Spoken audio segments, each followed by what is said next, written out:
Bonjour à tous, bienvenue sur ce BIM Digital. Merci à Franck Quevillon de Bouygues Bâtiment Grand Ouest de me rejoindre sur cet événement et qui va nous faire la présentation de Revisto. Alors, je voulais juste en introduction expliquer en deux mots ce qu'était Revisto. Alors, Revisto, c'est une plateforme collaborative intégrée dans le sens où on va pouvoir apporter des informations qui viennent de sources différentes comme Monsieur Quevillon va nous le montrer sur Archicad et Revit, par exemple, donc pouvoir trouver des modèles qui sont compilés, qui sont fédérés dans Revisto, ainsi que des plans en 2D. Donc l'objectif, c'est finalement de rendre le BIM accessible à tous, hein. Revisto est utilisé depuis la phase de conception, synthèse, en passant par le suivi d'exécution et les phases d'OPR, pour finir sur des projets de maintenance et d'exploitation. Donc un panel finalement de processus couverts qui est assez large et que je vais laisser Monsieur Quevillon vous présenter en tout cas une partie sur notamment conception, réalisation.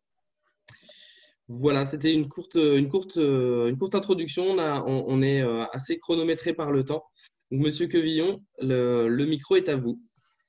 Merci beaucoup, Monsieur Le Saffre. Donc oui, je vais vous présenter comment Bouygues Bâtiment Grand Ouest travaille avec cette solution Revisto. Tout d'abord, une rapide présentation des différentes opérations réalisées par Bouygues Bâtiment Grand Ouest.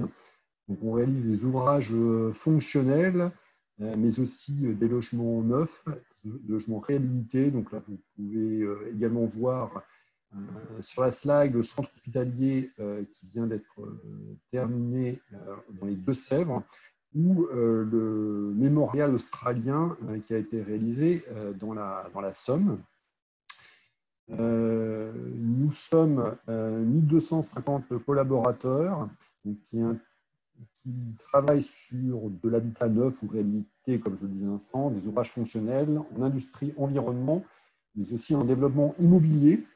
Et notre chiffre d'affaires en 2019 était de 398 millions d'euros. Au sein de Bouygues Bâtiment Grand Ouest, il y a une direction d'ingénierie avec plus de 100 collaborateurs et moi j'anime le service BIM qui a comme objectif de coordonner des projets BIM sur tout le territoire de Bouygues Bâtiment Grand Ouest, donc qui va de Rouen à Nantes en passant par Rennes. On assiste également les différents partenaires, nos maîtrises d'œuvre, nos BOT sur Revit et Archicad notamment. Si nécessaire, on peut créer des maquettes en phase étude et en phase conception, notamment pour l'habitat neuf, pour des plans de plomberie et de chauffage. On sait également réaliser, si besoin, des visites virtuelles. Et notre service essaye de capitaliser les bonnes pratiques entre les projets et veille aux technologies naissantes. Alors, Revisto et Bouygues Bâtiment Grand Ouest. Donc, depuis environ à peu près fin 2018, on déploie avec plutôt un certain succès cette solution sur toutes nos opérations en conception et réalisation, notamment pour réaliser des revues de projets. Je vais y revenir tout à l'heure, je vais vous faire une présentation. Mais on ouvre aussi assez régulièrement des espaces Revisto lorsqu'il y a besoin d'une simple visualisation, d'une simple compréhension du projet, lorsque par exemple des architectes nous envoient des fichiers Archicad et Revit et que des spécialistes métiers en structure, en méthode ou en études de prix, spécialistes métiers qui n'ont pas forcément ni Archicad ni Revit sur leur poste, veulent visualiser la maquette et les plans dans un même espace. Donc, nous avons nous travaillons à l'heure actuelle sur 10 projets donc 10 projets sur lesquels 10 projets Revisto sont ouverts pour des conceptions-réalisations, où nous réalisons donc des revues de projets. Et nous avons environ une cinquantaine d'autres projets, c'est le terme, des projets Revisto, qui sont ouverts pour des besoins de compréhension. J'en ai créé encore 4 ce matin pour un appel d'offres de réhabilitation en Picardie. Alors, pourquoi on a choisi la solution Revisto? Alors, tout simplement, c'est qu'il y a sur Revit un petit plugin qui permet de publier facilement dans l'outil et la maquette et les feuilles correspondantes. Et ce même petit outil, ce même petit plugin existe également dans Archicad, et ça donc permet de sélectionner maquette et un certain nombre de feuilles, pas forcément toutes, de les sélectionner, ensuite de les pousser dans la solution Revisto.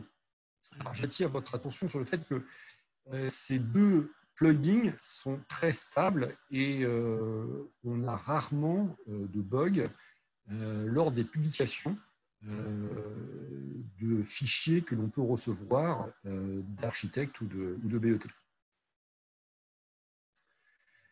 Alors aujourd'hui, au sein de BBGO, nous avons environ 200 utilisateurs réguliers, donc en interne et en externe, à peu près c'est 100 de chaque.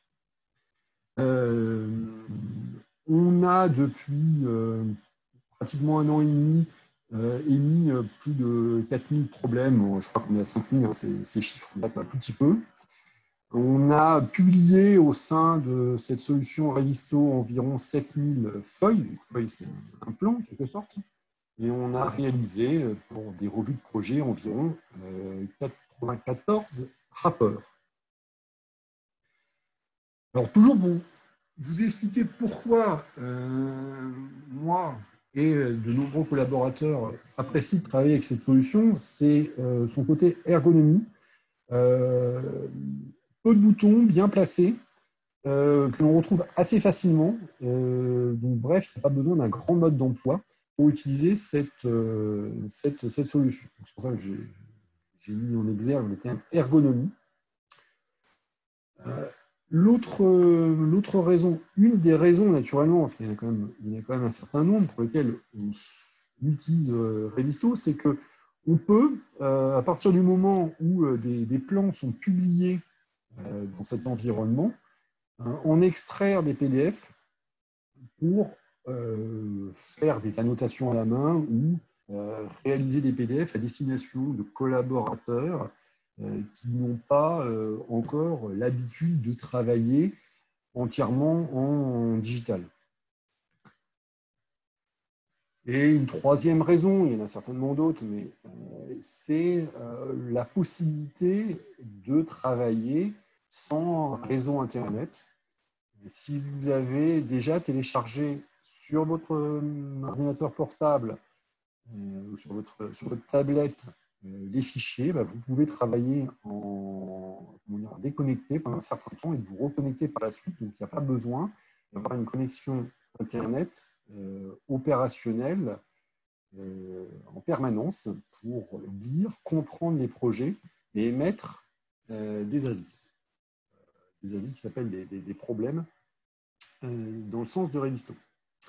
Alors, je vais illustrer tout ce dont je vous parle en vous présentant le projet que j'ai appelé 98 logements neufs à Rouen. C'est un projet pour Habitat 76, donc un bailleur social assez connu en Seine-Maritime, avec une typologie de logement assez diverse, puisque vous avez des intermédiaires, des collectifs et quelques maisons individuelles. Donc, c'est un projet où les travaux vont commencer dans les semaines qui viennent. On a réalisé le développement de cette opération pendant l'année 2020. C'est un concepteur réalisateur. Le maître d'œuvre travaille avec Archicad et nous avions également au sein du groupement un BET qui travaille avec Revit. Donc, comment ça s'est passé sur cette affaire? On faisait office de BIM manager ce dossier. Donc, on a mis au point le géoréférencement.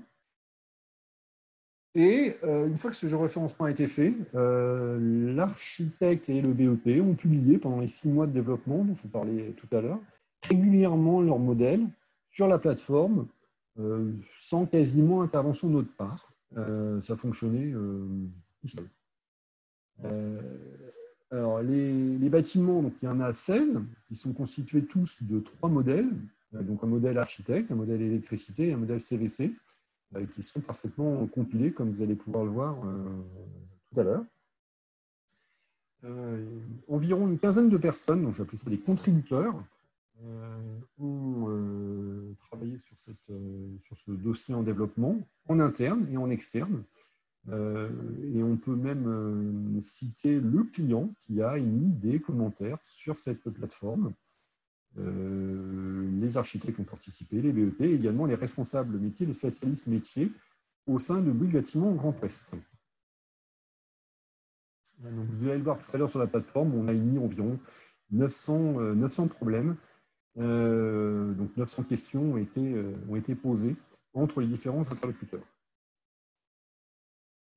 Alors, je vais maintenant passer à Revisto. Donc, je vais vous faire voir l'interface Revisto. Je me tourne simplement vers Tristan pour lui demander confirmation si la solution Revisto s'affiche bien à l'écran. C'est parfait. Et en termes de timing, on est bien également. Il reste 10 minutes, donc on est à la moitié. Très bien, merci Tristan. Alors, vous voyez ce projet. Alors, ne tenez pas compte des petits triangles qui sont ici, mais c'est un projet de fin de pro. Donc, c'est le dossier pro que vous voyez à l'écran. Tout d'abord, avant d'aller plus loin, ce que je tiens à vous signaler, c'est que, pour revenir sur le côté ergonomique, c'est que, par exemple, si vous zoomez, et puis là, vous vous rendez compte que vous êtes un peu perdu. Avec Revisto, il y a un petit bouton magique que j'aime bien présenter tout de suite, c'est le bouton maison. Donc là, vous retombez tout de suite sur la vue 3D, d'origine. On y reviendra tout à l'heure, mais c'est assez utile quand vous avez ouvert peut-être plusieurs fenêtres ou lorsque vous ne connaissez pas forcément l'application pour revenir sur vos pieds, retomber sur vos pas. Donc, sur cette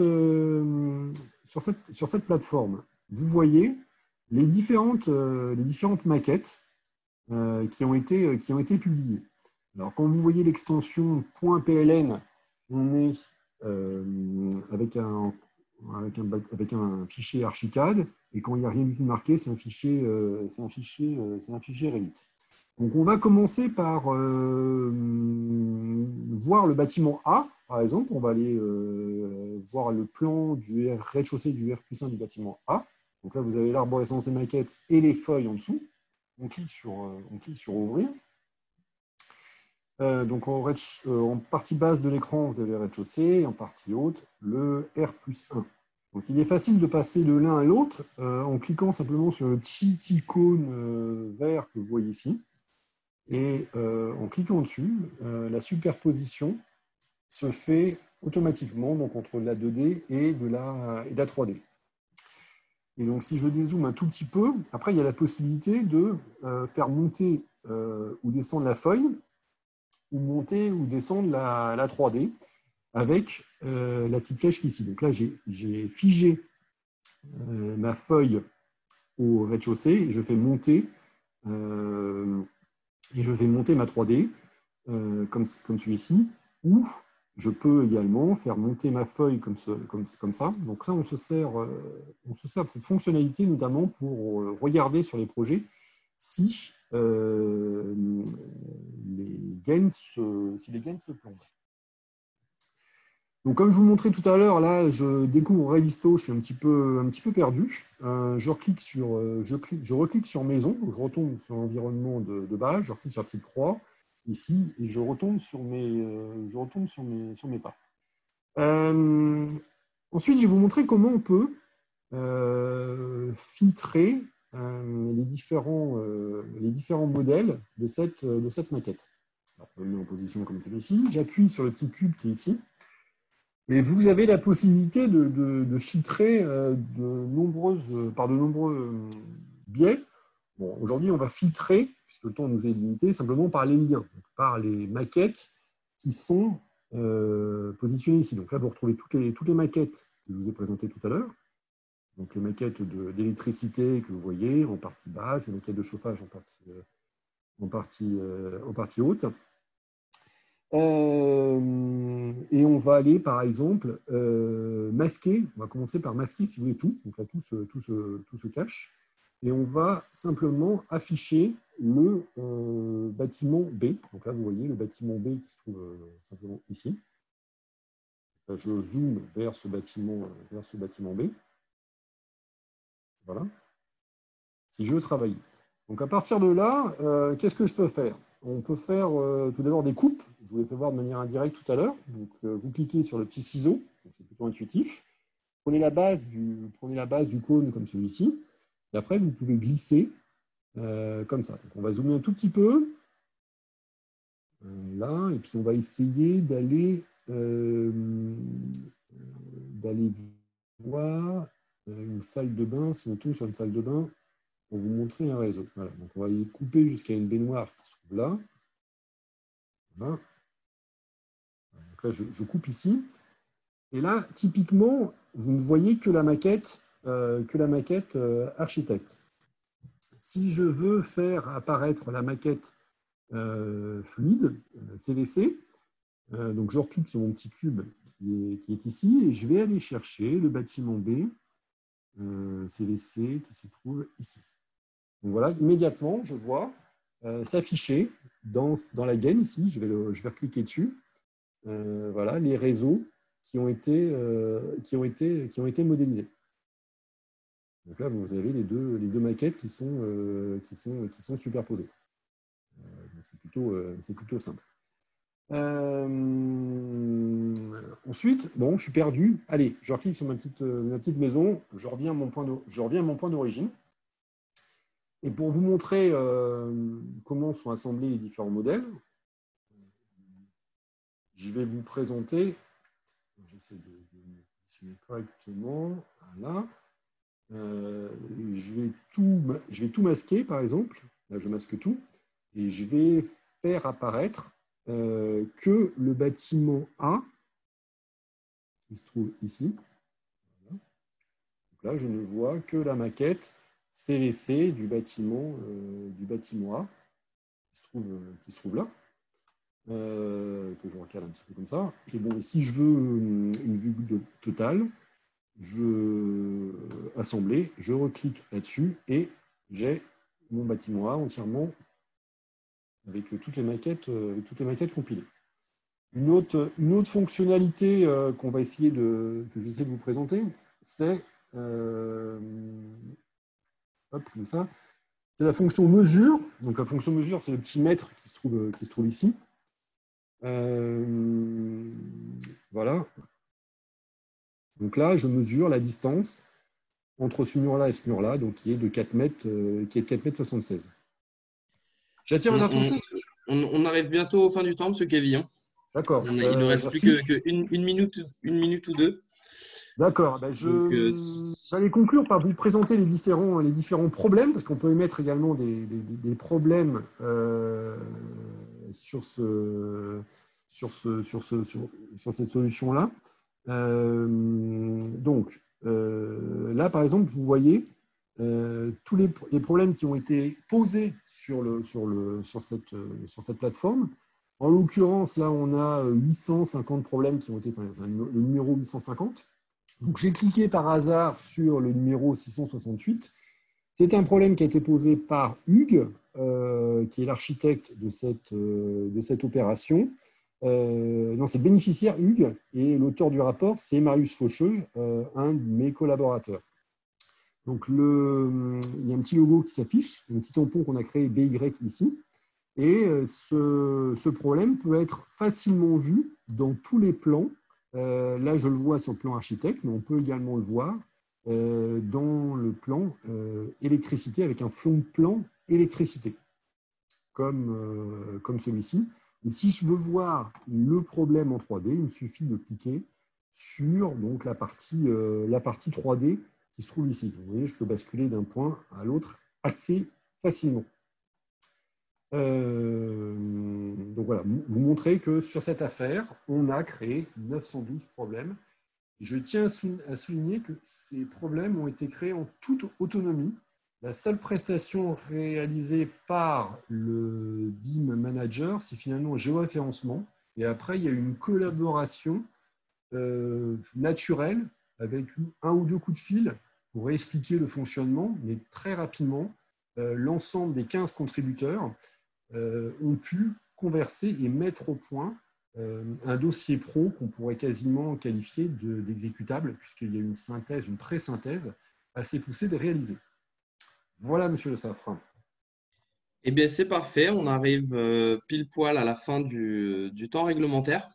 Bon, j'aurais aimé pouvoir dire quelques mots sur notre nouvelle version et vous faire une petite démo, mais ce que je vous propose, c'est de venir nous voir sur le stand virtuel auquel on a souscrit pour ce 5 novembre sur le salon du BIM World virtuel. Je vais également partager, Monsieur Quevillon, vos coordonnées si vous souhaitez, si d'autres personnes ont des Ça questions ne à me vous dérange poser. pas de problème. Ok, super. Et puis, ben, n'hésitez pas. Du coup, si vous avez des questions, mes coordonnées sont là également. Et celle de Monsieur Quevillon en bas à Enfin, gauche. à Alors, gauche, enfin, à gauche, l'écran. Merci beaucoup, voilà. monsieur Le Saffre. Eh bien, merci à vous. Et puis, eh bien, à très bientôt en tout cas. Et merci en tout cas pour cette présentation très, très instructive. À bientôt, au revoir. Au revoir.